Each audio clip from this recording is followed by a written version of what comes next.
Everyone wants to know, summer vacation, is it happening? Is it safe? What's the deal with it?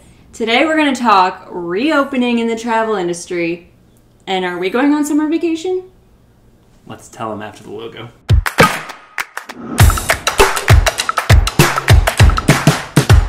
Welcome back, family travelers. We're so glad you're here. Today's episode is going to be one of hope and looking forward because we can see light at the end of the tunnel. We're just hoping it's not like a train or something. But we are going to go ahead and we're going to talk about how we see the travel industry, where we're going to go this summer, if anywhere. But we're going to talk about airline reopening or, scheduling more flights. We're going to talk about hotels versus Airbnb, beaches and pools, restaurants, Disney. We're going to talk about it all, how we see it, and what we're going to do. Now, we are actually going to take each of these little individual pieces and we're going to kind of put our own family on standby risk assessment. Now, everyone is different. Everyone has different risk tolerance. We are probably on the medium to higher willing, but we certainly want everyone to be safe, and we're not going to do anything that will put other people in harm's way. So we're not experts. We read expert opinions on the things, and these are purely what we are going to do. So don't take this as any expert or medical advice. We're just a family from Illinois that travels a lot. What more can you ask for? So with that, let's get to the first one. This one hits close to home, so we're going to start with airlines first and whether we think it's safe to be in an airport, to be on a plane, all that kind of stuff. That's my phone. When mom calls, you answer. Okay, we're back. Now we're talking about planes. So, what are airlines doing as of May 2020? Well, they're trying to promote more social distancing for one. So a lot of airlines are blocking middle seats. This is not a guarantee, but they're doing all they can to make sure that you have space around you. They're using electrostatic sprayers. Basically, it's like this mist that they spray all throughout the airplane cabin, and it does a better job of making sure it sticks to all the surfaces, the hard to reach places. It's just supposed to be better overall. Face masks are required on a lot of planes. That's another thing, and it's being enforced. You have to sit with a face mask on the entire flight. A lot of airlines are giving you pre-packaged snack bags just to kind of lessen the touch points between flight attendants and passengers. Mm-hmm. So that helps. That's another thing. You're allowed to take on as much hand sanitizer as you can carry. Not really. I think it's 12 ounces. Well, I think it's 12 ounces, but normally it's only 3 ounces. That's a lot of hand sanitizer. It's quite a bit, yes. And then there's the always present, the HEPA filter on the plane. Plain air always gets a bad rap, but it's certainly the cleanest air you'll ever breathe before or after all of this. Yeah, and actually the World Health Organization says that the plain air, because I think it's recycled every 2 to 3 minutes, they change the air every 2 to 3 minutes in the plane, that the air is cleaner than in an office environment or even your home. Germs and the way they spread, it's pretty hard in an airplane, and the CDC even says this too. We can probably post an article or something to it. Now, sit next to somebody. You still have the potential that if you're sitting directly next to somebody like we are, the air is only going to do so much. If somebody sneezes directly on you, hopefully they're wearing a face mask, so that cuts that down, but there's not much you can do about that. Airports, and so there's that's why we kind of put it at a medium to a medium high risk. You're still going to be in close proximity to people in an airport, and they can't control that 100%, even if you have face masks on and all of these procedures in place. We bought a tent, if that says anything about where we see the risk. So going into whether we plan to fly, I think we ourselves put it in 2 different categories. So the first, which is the risk that you just said, which was the medium to high risk, that's with kids. And that's because with kids, you can't control if you're sitting next to someone and they try to crawl across their lap. Everett's learning to walk, and that's a very real possibility. Or they're touching everything in sight. Or if they run off in the airport and get close to somebody. There are just things that you can't control. They're kids. They're young kids. So that's why we kind of put that into more of a medium high risk. Now, we've talked about if it were just us, we might consider flying because we can sit there like this. So now you've gotten off the plane at LAX. What are you going to do? With a dream in your cardigan? Well, I'm not wearing a cardigan this summer, but I got the dreams, right? So you got off the plane. What are you going to do? You got to go to your hotel. So Airbnb, hotel, which one's better? Honestly, kind of probably both about the same. Airbnb has new rules about 24 hours in between guests, and if you can't adhere to the stringent cleaning rules, 72 hours. You can certainly wipe down all the surfaces when you get there. You can hang out in your hotel room. Once you've gotten it clean, it's probably pretty good to go. It's no different than quarantining in your house. The big thing, though, is the check-in process, high touch point things. Just be cognizant of what you're touching. Very similar to airplanes. You can take all the precautions you want, but man, there's a lot of room for variability in that. Mm-hmm. Especially if you're going to not just your room, but different places within the hotel where other guests are going to be. Yep. Sorry to say it, no more buffets are probably going to happen. Some people might be excited about that one. I mean, I don't personally like buffets, but I like the idea of them. Agreed. Temperature checks when you get to the hotel. So, by and large, you're wearing a mask and doing all the right things and cleaning the surfaces.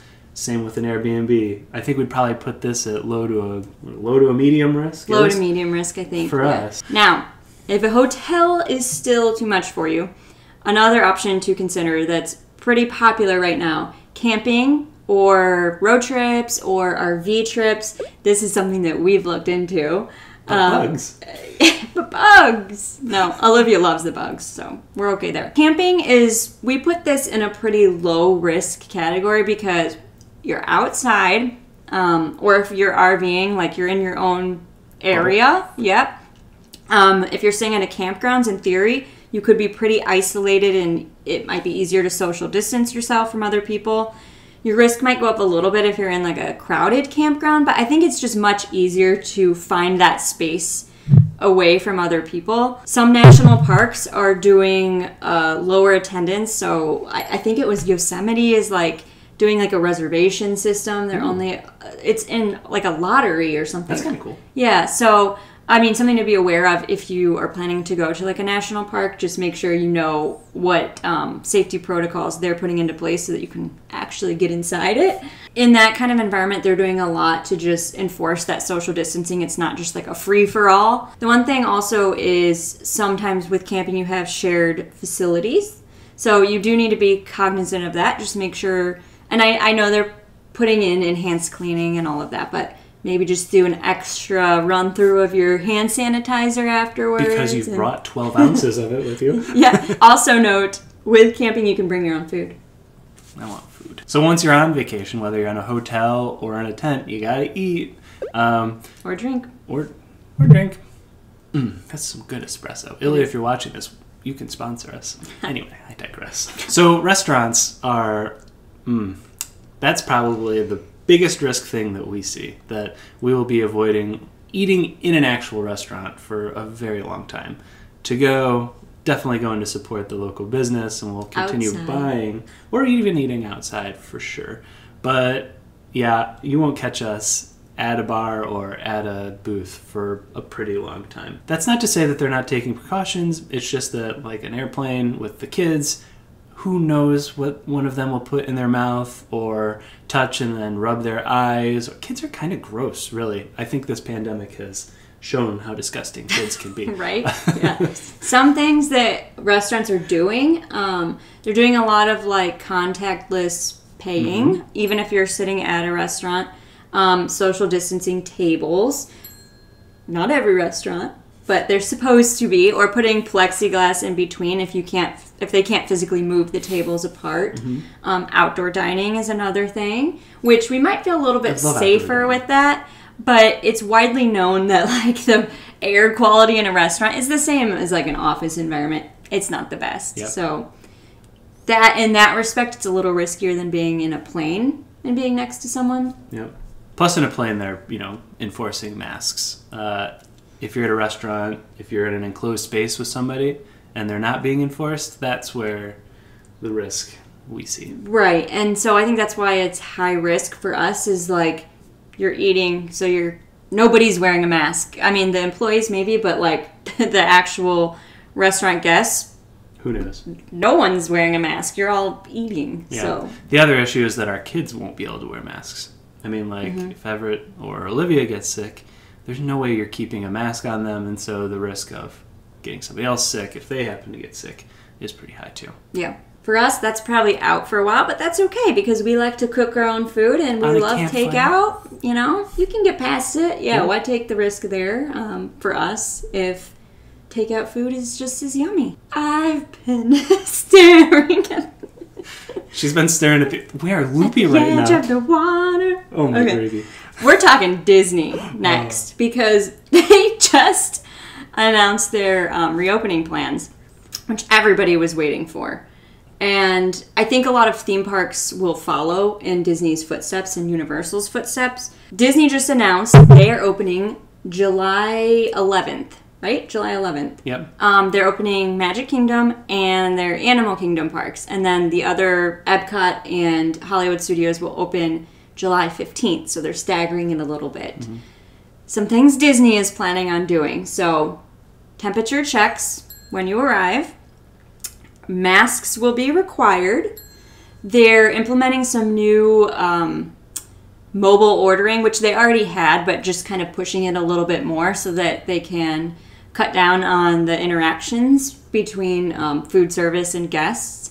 Also, magic bands, which, again, they've had that before, but they're kind of using them more and more because that's a way that you can also, like with paying, you just tap it instead of handing cash. Social distancing in the parks. So this one is going to get interesting because they are enforcing social distancing and apparently they're creating like a social distancing squad. I'm curious how that's going to happen. I don't to be know. honest, I don't see people Yeah. following it. I just don't. And So, wearing their mask at I- 90 degrees? Yeah. Right? I fully believe that Disney will do everything in their power to enforce it and they have every right as a business to kick you out if you're not following their rules. I mean, that's their right. So I think that they are going to try their best to make sure a couple people don't ruin it for everyone and then they have to shut down again.